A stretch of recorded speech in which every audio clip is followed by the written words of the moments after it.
Lord. आपण वचनाकडे वळूयात आणि फिलेमोनाला लिहिलेले पत्र हे वाचूयात.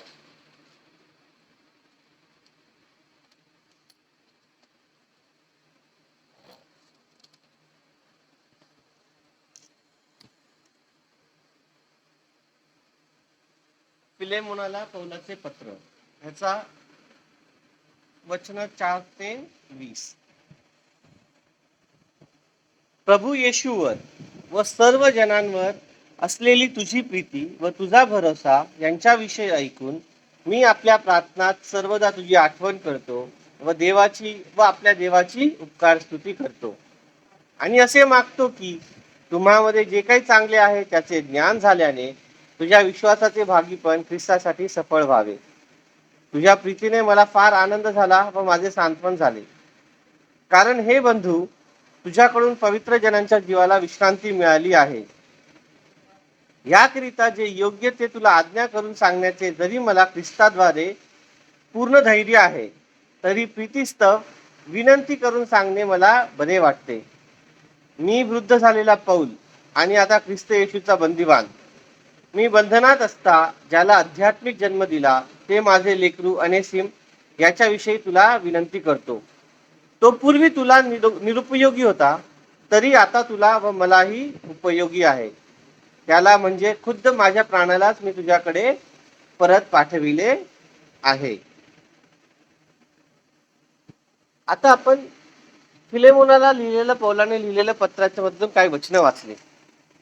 फिलेमोन हा एक कोलोसेन्स मध्ये राहणारा व्यक्ती होता आणि तो एक चांगला श्रीमंत व्यक्ती असा होता, जो चर्चमध्ये एक एल्डर पण होता आणि तो प्रत्येक गोष्टीमध्ये परमेश्वरावर भिस्त ठेवणारा असा एक व्यक्ती होता.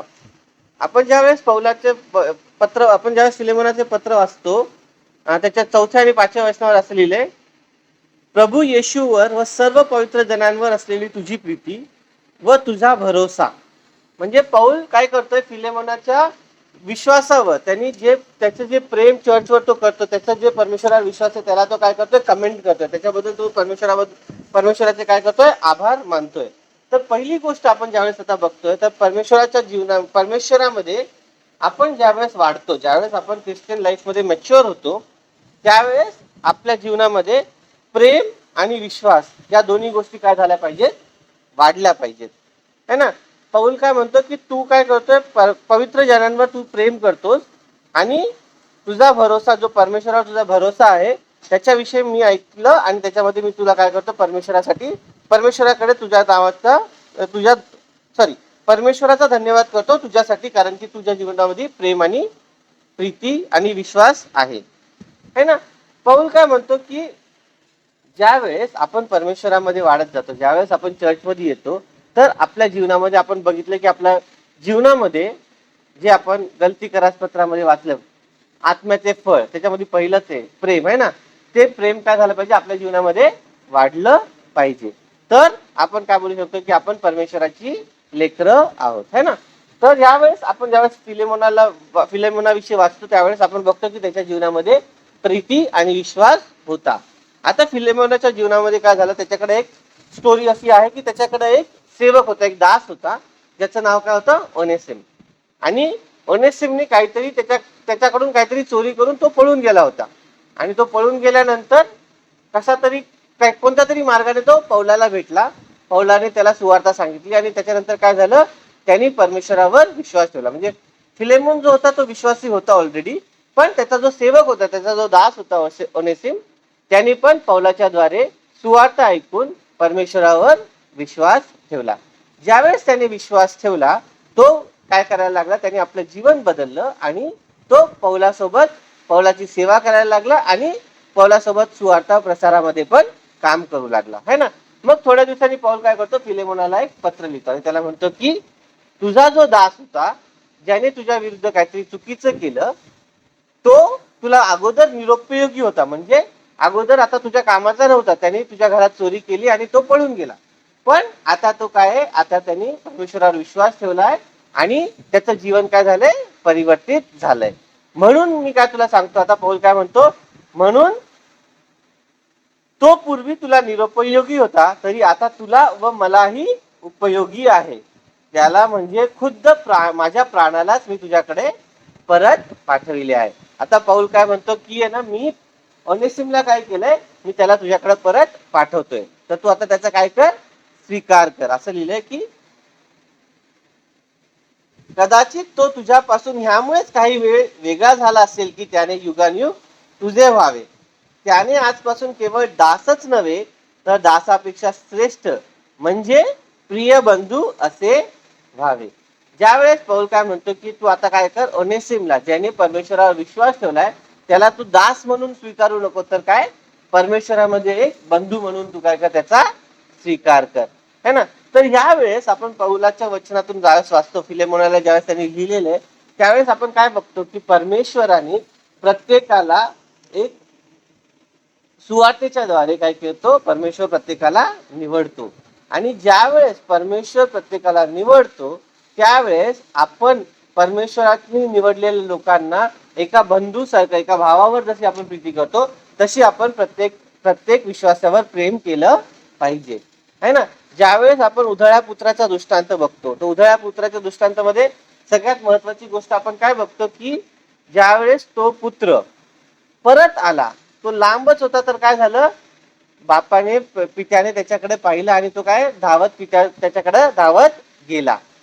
पण काय झालं, ज्यावेळेस पिता त्या पुत्राला घेऊन घरी आला आणि त्यांनी ज्यावेळेस एक मेजवानी दिली त्यावेळेस जो मोठा मुलगा होता, जो ज्येष्ठ पुत्र होता, तो काय झाला, तो रागवला आणि तो आतमध्ये जात नव्हता, है ना. तर तो आतमध्ये जात नव्हता का, कारण की पित्याने त्या पुत्राला क्षमा केली, पण तो त्याचा जो मोठा भाऊ आहे तो काय करत होता, तो क्षमा करायला रेडी नव्हता. आता पण आपण आपल्या जीवनामध्ये बघतो की परमेश्वराकडे कोणी आपल्या विरुद्ध काय चूक केली किंवा पाप केलं किंवा आपल्या विरुद्ध काय वाईट बोलले, तर काय झालं, आपण त्याला क्षमा करायला खूप कठीण करतो आपल्या मनाला, आपण त्याला क्षमा करत नाही. जर त्या व्यक्तीने परमेश्वराकडे जाऊन क्षमा मागितली आणि परमेश्वर ज्यावेळेस त्याला क्षमा करतो, तर आपली पण रिस्पॉन्सिबिलिटी, आपली पण जबाबदारी आहे की आपण पण त्याला काय केलं पाहिजे, क्षमा केलं पाहिजे. आणि जे रिलेशनशिप अगोदर होतो ते रिलेशनशिप त्याच्यापेक्षा बेटर रिलेशनशिप आपण काय केलं पाहिजे, त्याच्यासोबत बनवलं पाहिजे. पाऊल काय म्हणतो की अनेसिम काय होता, पहिले तुझा दास होता, म्हणजे सेवक होता, तुझ्या घरात तो काम करायचा. पण आता काय झालंय, त्याने परमेश्वरावर विश्वास ठेवला, सुवार्थ ऐकून त्याने प्रायश्चित केलं, पश्चाताप केला आणि परमेश्वरामध्ये तो काय करू लागलाय, आता परमेश्वराच्या वचनामध्ये वाढू लागलाय. तर तू आता त्याला काय कर, आता त्याला तू दास म्हणून नको, तर काय कर, तू आपल्या प्रभू येशू ख्रिस्तामध्ये बंधू म्हणून त्याचा काय कर, स्वीकार कर, है ना. ज्यावेळेस आपण लुक शुभवर्तमानामध्ये पण वाचतो त्यावेळेस आपण काय म्हणतो की माझा मुलगा जो हरवला होता तो सापडलाय, जो मेला होता तो जिवंत झालाय, है ना. पण तो मुलगा काय म्हणतो की पिता तुम्ही मला पुत्र म्हणून नाही तर काय करा, सेवक म्हणून एक्सेप्ट करा. पण तो पिता काय करतो, त्याला सेवक म्हणून नाही तर पुत्र म्हणून एक्सेप्ट करतो, है ना. यावेळेस पण आपण तो एक दाखला आहे, तो काय दाखला आहे म्हणजे ती एक स्टोरी आहे, तर त्या स्टोरीमध्ये पण आपण ते शिकतो. पण आता फिलेमोनाच्या लाईफमध्ये एक ऍक्च्युअल इन्सिडेंट घडलाय, है ना. ही स्टोरी इन्सिडेंट आहे ना, स्टोरी नाहीये, कहाणी नाहीये ना, हे एक ऍक्च्युअल थिंग आहे. तर ह्या इन्सिडेंट मध्ये पण आपण बघतो की पौल, जसं येशू ख्रिस्ताने सांगितलं की पितानी त्या मुलाला काय केलं, स्वतःचा मुलगा म्हणून परत एक्सेप्ट केलं, पौल पण म्हणतो की तू पण काय कर, तुझ्या ज्या दासाला आता तू काय कर, बंधू म्हणून परत एक्सेप्ट कर. आणि जशी तो स्टार्टिंग मध्ये म्हणतो की प्रभू येशूवर व सर्व पवित्र जनांवर असलेली तुझी प्रीती व तुझा भरोसा याविषयी ऐकून मी आपल्या प्रार्थनात सर्वदा तुझी आठवण करतो व आपल्या देवाची उपकार स्तुती करतो. म्हणजे पौल काय म्हणतोय की जशी तू येशूवर आणि बाकी पवित्र जनांवर प्रीती करतोस तशीच प्रीती तू आता काय कर, या व्यक्तीवर पण कर, कारण की ही व्यक्ती पण आता काय झाली आहे, प्रभू येशू ख्रिस्तामध्ये आहे आणि ती पवित्र आत्म्याच्या द्वारे तुझा कोण आहे, बंधू आहे, है ना. आता असं लिहिलंय की पौल म्हणतो असं, त्याने आजपासून केवळ दासच नव्हे तर दासापेक्षा श्रेष्ठ म्हणजे प्रिय बंधू असे व्हावे. मला तो विशेष प्रिय आहे आणि तुला तर देहदृष्ट्या व प्रभूच्या ठाई याहून कितीतरी अधिक तो प्रिय असावा. म्हणून जर तू मला आपला भागीदार समजतो तर तो मीच आहे असे मानून त्याचा अंगीकार कर. त्याने तुझे काही नुकसान केले असले किंवा तो तुझे काही देणे लागत असेल तर ते माझ्या खाती मांड. पौल काय म्हणतो आता? पौल इथे काय करतोय? पौल फिलेमोनाला सांगतोय की तो मला प्रिय आहे तर तुला तो माझ्यापेक्षा जास्ती प्रिय असला पाहिजे. का? कारण की तू त्याला काय पहिल्यापासून ओळखतोस. तो तुझ्या घरामध्ये राहिलेला व्यक्ती आहे. तो तुझी सेवा करत होता पण त्याच्याकडून काय झाली? एक चूक झाली. पौल काय म्हणतो की जर त्याचं तुला काही देणं असेल, म्हणजे जर त्याने तुझ्याकडून काही घेतलं असेल किंवा त्याने तुला काही नुकसान केलं असेल तर त्याची भरपाई काय करेल? मी करेल, असं पौल फिलेमोनाला म्हणतो है ना. प्रभू येशू ख्रिस्तानी पण काय केलं? आपल्यासाठी तेच केलं है ना. जी आपली उणीव होती ती परमेश्वरासमोर काय केली? प्रभू येशू ख्रिस्तानी पूर्ण केली. आपल्या रक्ताच्या द्वारे जे परमेश्वरासमोर आपली उणीव होती, आपल्या जीवनामध्ये जे पाप होतं ते येशू ख्रिस्तानी आपलं रक्त वाहून काय केलं? धुवून टाकलं आणि परमेश्वरासमोर उभं राहण्यासाठी आपल्याला त्यांनी काय केलं? एक वरती बनवलं है ना. त्यांनी आपल्याला एक परमेश्वरासमोर उभं राहण्यालायक बनवलं त्याच्या रक्ताच्या द्वारे. तसंच फिलेमोनाच्या जीवनामध्ये पण पौल काय म्हणतो? जर ओनेसिमने तुला काय नुकसान केलंय किंवा त्यांनी तुझ्याकडून काय घेतलंय तर ते काय करेल? मी फेडेल है ना. पौल पण तसं परमेश्वर येशू ख्रिस्तासारखं कसं करतो की जे दुसऱ्याचं पाप आहे, जे दुसऱ्यांनी केलेलं नुकसान आहे त्याच्यासाठी पौल काय करतो? जबाबदारी घेतो आणि काय म्हणतो की ते मी फेडायला रेडी आहे. म्हणजे आपल्या ख्रिस्ती बांधवासाठी पौल काय करतोय? सॅक्रिफाईस करायला रेडी आहे. तो काय करतो? आपल्या जीवनाच्या द्वारे जे लोकांना नुकसान झालंय, दुसऱ्याच्या द्वारे जे नुकसान झालंय ते काय पौल म्हणतो की मी ते फेडायला रेडी आहे. म्हणजे पौल काय म्हणतो? आपल्या विश्वासू बंधू भगिनींचं जे काही प्रॉब्लेम असेल त्याच्यामध्ये आपल्याला सहभागी होणं गरजेचं आहे. आपण जे मदत करू शकतो ती आपल्याला करायची आहे. का? कारण की आपल्याला परमेश्वराच्या मंडळीमध्ये वाढायचंय आणि प्रत्येकाला मंडळीमध्ये काय करायचंय? वाढवायचं आहे. तर ज्यावेळेस आता आपण उपास प्रार्थनेमध्ये आहोत तर पहिली गोष्ट आपण बघतो की पौलाने बघितलं फिलेमोनाबद्दल. पहिले तो म्हणतो की तो काय आहे? प्रीती आणि विश्वास करणारा व्यक्ती आहे.